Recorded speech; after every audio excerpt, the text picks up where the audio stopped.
Hi, everyone. Judge Andrew Napolitano here for Judging Freedom. Today is Monday, September 23rd, 2024. Alastair Crooke will be here with us in just a moment on Are we going to be watching a war without limits in the Middle East? But first, this. A divisive presidential election is upon us, and the winner is gold. Let me tell you what I mean. Since 2016, our national debt has grown a staggering 70%, and gold has increased by 60%. Do you own gold? I do. I bought my gold in February 2023, and it has risen 33%. You've heard me talk about Lear Capital, the company I trust. Let me tell you why. Recently, Kevin DeMerit, who is the founder and CEO of Lear, assisted the FBI in discovering a nationwide gold theft ring. And because of Kevin's good work, the FBI caught these people before they could steal anymore. That's why I have been saying the people at Lear are good people. They believe in America. They believe in their product, and they're honest to the core. So take action right now, my friends. Call 800-511-4620 or go to LearJudgeNap.com. Protect your savings and retirement before it's too late. 800-511-4620, LearJudgeNap.com. Remember, hope is not a strategy, but gold is. Alastair, my friend, good day to you and welcome to the program. And thank you, as always, in advance for your time and for your thoughts and your analysis. It's Monday morning here in the East Coast of the United States. The sun is just coming up, and we were awakened to the news that the Lebanon Health Ministry has indicated that in the past 8 hours, the Israeli attacks have killed 100 Lebanese and injured 400. What's your take on where this is going? Well, first of all, there needs to be, I think, some clarifications, because quite clearly, Israel is betting on escalation. Netanyahu says, we're going to escalate to de-escalate. And if that sounds a tautology, it's not really. What he means is we're going to escalate in order to try and force Hezbollah to agree to a settlement by which they remove all their forces from the south, and that then the displaced residents of Israel can return to their houses in the north. And it's being presented as a huge and massive painful loss inflicted on Hezbollah since both the pager attack and, of course, the assassination of Ibrahim Akil and several of his colleagues in a bunker underneath a building in Beirut. These were undoubtedly painful losses, but these were tolerable and also tactical losses. First of all, it's being presented as they lost all their communications and they're unsighted, and this has been a great victory because now they can't communicate. Well, that is pretty much nonsense. Even before 2006 war, and I was there during that war, even well before the 2006 war, Hezbollah had moved over completely to optical fiber communications with the military. They don't use pagers, and they don't use, if you like, walkie-talkies. Who was using the pagers? Local police? Well, I was just going to explain. That's what I call civil Hezbollah. Hezbollah manages a huge slice of Beirut and the country, and it has to provide order and law and order and security. And so when you go into Dahir, the main Hezbollah part of Beirut, there are police checkpoints. These are all the people that have walkie-talkies and pagers. They are effectively a sort of civilian police. It is not the Radwan military forces. It's not the special forces. They never use any of those equipment. The main thing is optical communications, and even they will use actually messages passed by courier in preference from using any form of technical communications. Secondly, the point of this is that these communications survived in 2006, and Hezbollah has an operational practice. Even if they lose communication totally, even if their headquarters is destroyed, the war goes on. That's how they plan it. That's how they train their people. Even if there are no communications, people know what to do. It has all been prepared well in advance. And so, that is not such, I mean, it is terrible what happened to them. But these are mostly, if you like, civil support people, their logistics, their medical support. They're not the fighting force that were so badly injured during this attack. It was obviously a humanitarian disaster for many, many families. But it wasn't, if you like, a strategic disaster for Hezbollah, as is often being presented.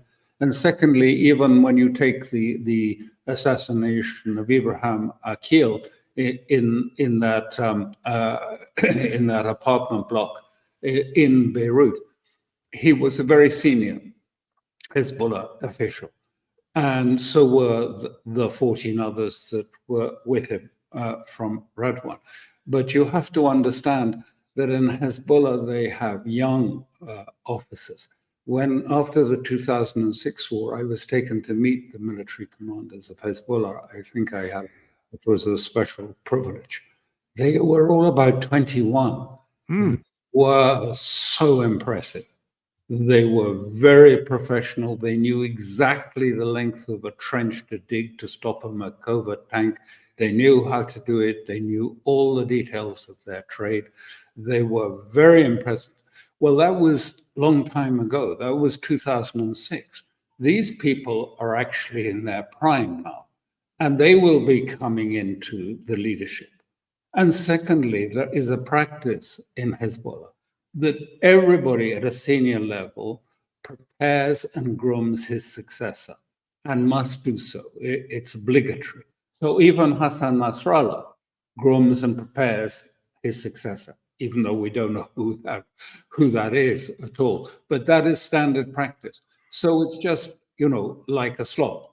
The people who've been prepared, who will be younger, they won't be in their 60s or 70s, like the older cadre who've just been sadly killed. But, these are going to be young, fresh, quite, forceful young men who know their job and have been doing it for a long time. So it wasn't really such a strategic, if you like, loss. Now, what Israel is betting on very much is that it's betting this, that by escalation, they can force Hezbollah either to withdraw or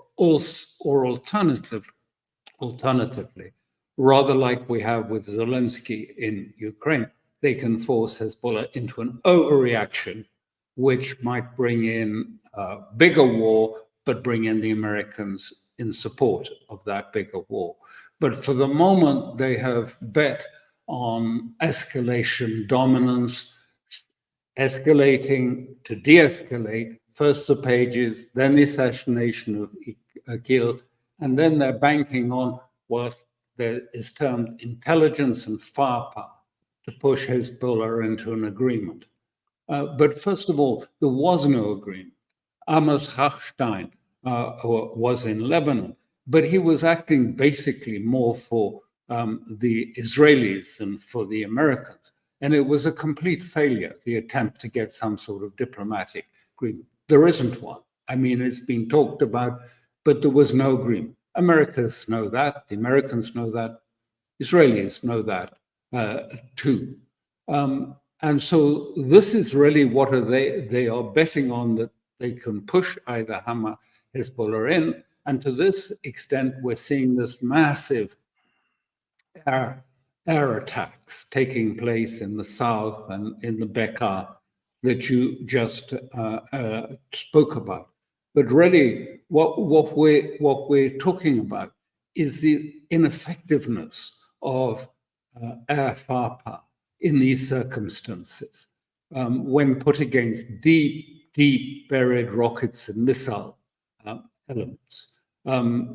in the beginning, in 23, Hezbollah was losing about 10 men a day. Now they're not really losing any. There were 2 Hezbollah that were supposed to be killed, but they're religious figures. They're nothing to do with Hezbollah per se. And most of these, sadly, will be civilian losses. They are heavily bombing the area. And although it's presented as being very clever intelligence and that they're knocking out missile launches, that too is pretty much bunkum. Because what they do is basically they try and find launchers that by filming the forest, because this is mountain area, forest area, very difficult terrain, deep valleys, little nooks and crannies. So they film all of this, looking for movements, and then using artificial intelligence detection methodology to try and find where someone is moving. It's not done by spies or intelligence per se. It is done using AI again to try and spot some sort of movement. And Hezbollah for years, since 2006, have been adept in putting up ghosts and fake missile launchers, fake men, moving them around, fooling the Israelis, who are basically bombing every spot in the forests, hills, and valleys where it thinks there's possibly going to be a rocket launching. You mentioned Amos Hochstein. He's the American negotiator born in Israel and a former member of the IDF. Do the Americans and the other nations involved in the Lebanese negotiation with Hochstein and the Gaza negotiation with Bill Burns now recognize and acknowledge that Netanyahu was never serious in either negotiation? It's difficult to know how much State Department, because originally Hochstein worked from the State Department and had some staff there. All those staff were completely removed. He was involved with the demarcation of oil reserves and things initially. And after that, all those people who knew Lebanon and who were experienced were removed from the State Department. And then he was moved into the White House. So there's just him and the secretary operating out of the White House. So how much real communication, how much teamwork there is? I mean, Israeli unclear. It seems more that he was operating pretty much on his own, and he was operating much more, I think, as an auxiliary of Netanyahu and the cabinet there than he was of the United States. I mean, to a certain extent, there will have been, but much more it was passing messages from Israel to Lebanon than it was really looking for a serious settlement. I mean, there was no real deal there at all. And that's probably prompted, if you like, Netanyahu to seek this escalation, to de-escalate, to push Netanyahu, or if he can't push Netanyahu into an agreement, escalate the war even further so that perhaps it would become a wider war, and then the United States would feel obliged to enter it. But Hezbollah has escalated too, just to be clear, because one of the things we're facing again is Israel has put another complete blackout notice on everything, no filming, no news, no reporting at all from anywhere north of Haifa. That's in the center, really, on the coast of Israel. No news is allowed to be presented. And so, but you do get some, because some of the Israelis in the settlements are sending videos, and it's quite clear there's major destruction. In Haifa itself, a major port, there was, Hezbollah has reported an attack on an airbase in the north. There are attacks going on, there are rockets continuing. So with all this bombing, all this so-called sort of carpet bombing, it's actually quite ineffective because it's not stopping Hezbollah. And I emphasize here that what we're seeing at the moment are rockets, Fadl 1, Fadl 2 rockets, which are, I suppose, broadly similar to HIMARS. I mean, they're not guided, they're not smart missiles. Hezbollah hasn't even begun to use smart missiles. They're using rockets to create destruction of houses. Nearly 1 million Israelis last night were in the shelters. There've been a huge amount of destruction across the north, and people are in despair about that. And so that is continuing. And I just would add that many of those rockets are being fired, and we have visual evidence of that from what is called the EMAD bases. These are these deep missile towns that have been dug 90 meters down in the hills of Lebanon, in the hills around that place, and they fire them from 90 meters underground through silos, special silos, straight out onto their targets. But these are not, I mean, so actually what Hezbollah has reacted to these escalations is two things. One is that they've increased the range of the rockets now to 60 kilometers into Israel. So that's a big increase, including Haifa and many of the center parts. So 2 million Israelis are now under rocket attack by Israel, 2 million of them. And they are using slightly bigger rockets, but not using. And this is, if there is another escalation, it could well be that they will then, but only not from Hezbollah, only if Israel starts attacking the civilian population, if it attacks the population centers, if it tries to destroy Beirut and its infrastructure of Lebanon, then we may be in that game. But Hezbollah is carefully calculating and moving the rocket attacks. As I say, the effects of these air attacks greatly overestimated. It's all done with AI. In 2006, equally, it was completely ineffective, and Israel ran out of targets for their air force within 6 days. Is the or were the pager and walkie-talkie attacks, in your view, a war crime? Oh, clearly, yes. I mean, because when you do an operation like that, I mean, you have no idea who's going to be the end recipient of these things. I mean, they were ostensibly ordinary pagers. And sometimes, if you have a pager, you might tell your wife to take the pager out or your daughter to take it out. And indeed, that's what happened. And so children were killed and there were many people. I mean, this is the inadvertent part. In the hospital, the AUH hospital in Beirut, there were several, if you like, medical staff who were using the pages. Nothing to do with Hezbollah, but they were staff of the American University Hospital in Beirut, and some were killed and some were injured from it. So, I mean, that's clearly criminal to attack. Many have had their hands blown off, had their eyes. I mean, lots of people who've been blinded by this, and these were just ancillary parts of Hezbollah. They weren't the military parts. Right. It wasn't target on the military. Wasn't even targeted. The military don't walk around with pagers at all.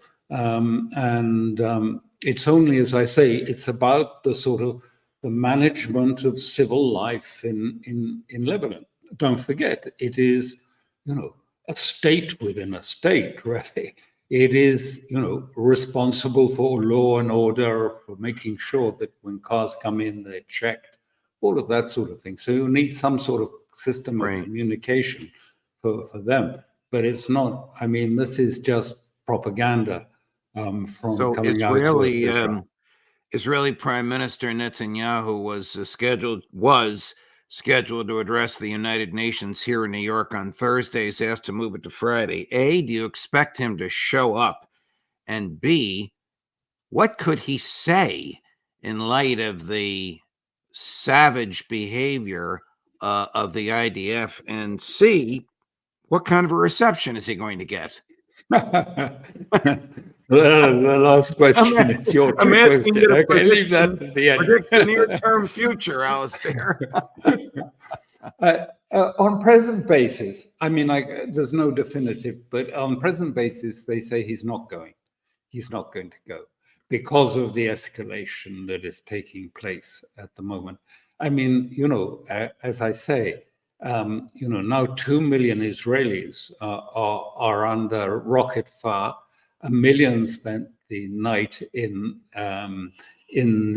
the protective basements and elsewhere, in the bomb shelters. I think it's unlikely that he's probably going to go unless Hezbollah sort of suddenly announced, okay, we'll move from the south and no problem. Of course, that's not going to happen. So, I mean, we're going to see. So, I mean, I think, you know, he will be saying very clearly, you know, the story about 7th of October, how, you know, that is affected, how Israel is under a threat. At the top of the head of the snake lies Iran. We must all join together. It'll be, I think, a sort of repetition of what we had. What the present conflict at the moment, unless it escalates, really depends on two conditions. I think the first one is who has the greatest endurance. It's one element is the endurance of the people. So this is, I mean, is it really the case that the residents of Haifa and Central will be able to sustain the damage, the destruction of their settlements and of their houses? No one is going to school in Israel. They keep getting warnings that they have to go in, they have to go down to the basements and to the safe areas. Every few minutes, these warnings are coming. How long will they endure? How long will the economy endure? And against that, on the other side, you have the Shia, who have a huge, well-known appetite for both sacrifice and loss.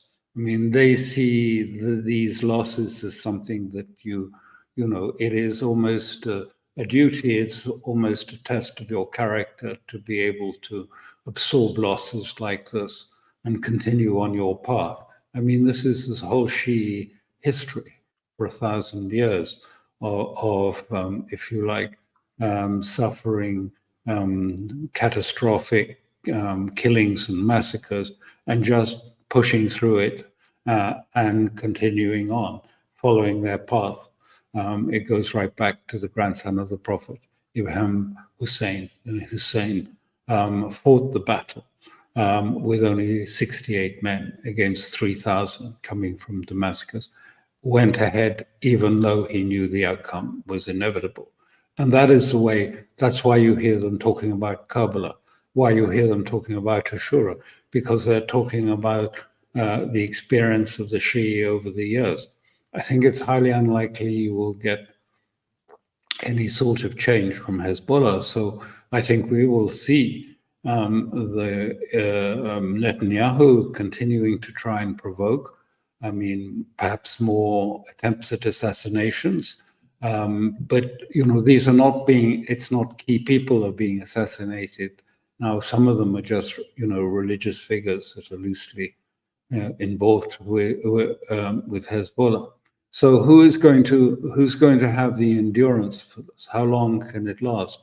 And I think, you know, the window is fairly short, because I think Netanyahu understands he is dealing with I'm sorry to say this, but a very weak America for this period till the 25th of January, in that he can push and can escalate.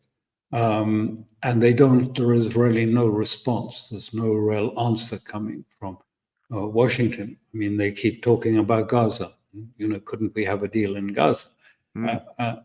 That's almost forgotten. It's old news now. No one is talking about the hostages. It's true.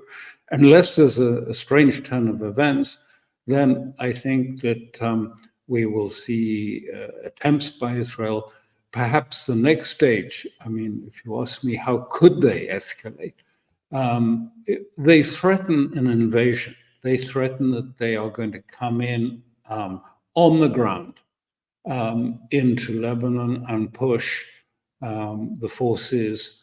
The Radwan forces are quite large, 10,000 men. I mean, this is not just a little militia. It's a big, professional, well-trained force going to push them back. I don't think, here I'm just my own speculation, I don't think after what Israel has suffered in Gaza, that they have the manpower really to go into and to try and invade into Lebanon and to push and engage with Hezbollah and to push it back across the Litani River. I think they'd need another 10,000 men at least to be able to contemplate, instead of which they've got reservists who are fed up and an exhausted army. And I don't know that they can do that. And if they do, I think they might actually just do short, quick raids into Lebanon, more for PR, because they'll go in and they'll blow up something. They did something like that recently in Syria, blow up a scientific institute with a lot of fanfare. I mean, it's one that the Israelis have bombed, I think, twice before. I mean, so it's not exactly wasn't a great surprise or shock to anyone. But what that does, of course, is open up the prospects of what Hezbollah has said for a long time, that if this happens, we will go into the Galilee and invade Israel. You want to invade Lebanon? Well, Radwan is already prepared, and we will go into Galilee and fight you in Israel. I want to go back for a minute to the civilians that were killed and maimed by the explosions of the pagers. Have the Israelis acknowledged that they did this? Is there any dispute but that they did? Because the American government has not condemned it. Could you imagine if Russia or China or Iran or South Korea did something like that? We'd be all over them. No, they don't admit it formally. They don't admit it. They just say it's attributed. So they sort of smirk and say it's attributed, but who knows? So they don't say anything. And the position of the United States is still basically just to say, well, we support the right of self-defense in Israel, as if this is self-defense. This was not self-defense at all. And it was really horrific. I mean, many people lost their eyesight. And these are, as I say, ordinary. Many, children were killed in it with them too, having their parents' pagers and so on. It was a really sad time. How do you think Bill Burns, the head of the CIA and the chief American negotiator seeking a ceasefire in Gaza, feels now that he must recognize that the Israeli government was never, ever, ever serious about a ceasefire, and all of his efforts were a facade? I think, I do think there was an element that they really believed that this was possible, even though they never engaged in that negotiation either very seriously. I think there was this, magical thinking that, that they could just put pressure on Hamas through the Egyptians and through the Qataris, and that he would fold. Much as they had this, if you like, magical thinking that the authorities in Lebanon and the Lebanese army would put pressure on Hezbollah, because they never dealt with Hezbollah directly, that they would put pressure on Hezbollah and force it to withdraw. I mean, they have no understanding of Lebanon, none at all. If they thought that, who is going to do this in Lebanon? The army certainly wouldn't have done this, because many of them are Shi'i also. it would have never have happened. There isn't the authority, there isn't the power to do anything in Lebanon. It is a bankrupt, broken country. It hasn't even got a government. It's quite incapable. But that doesn't seem to have entered in the calculations. They just went on in a sort of pro forma way that they've perhaps been operating for years and years, thinking that the Egyptians would put pressure on Hamas. I've been through that. I've seen that. It doesn't work. And certainly Lebanon just doesn't have any of the mechanism to put pressure on Hezbollah at all. Alastair, thank you, my dear friend. Thank you for all this extraordinary analysis, as always. It is just a terrific, now habitual way to begin our work week here in the U.S. with Alastair Crooke at 8 o'clock in the morning, New York time. Thank you, my dear friend. We'll see you again next week. Thank you. Thank you very much. All the best. And coming up later today at 10 o'clock in the morning Eastern, Ray McGovern. At 11 o'clock in the morning Eastern, Larry Johnson. And at noon Eastern, Scott Ritter. Let me also remind you, if you are going to be in the northeast of the United States this Saturday, that Scott Ritter, Anya Parampol, Max Blumenthal, Gerald Salenti, and I will all be speaking at the Peace and Freedom Rally in Kingston, New York. A lot of entertainment, a lot of food, a lot of like-minded people, no cost at all. So come and let's get the message out. And we've also arranged for this to be simulcast to almost anywhere in the world. We'll see you later today. Judge Napolitano for Judging Freedom.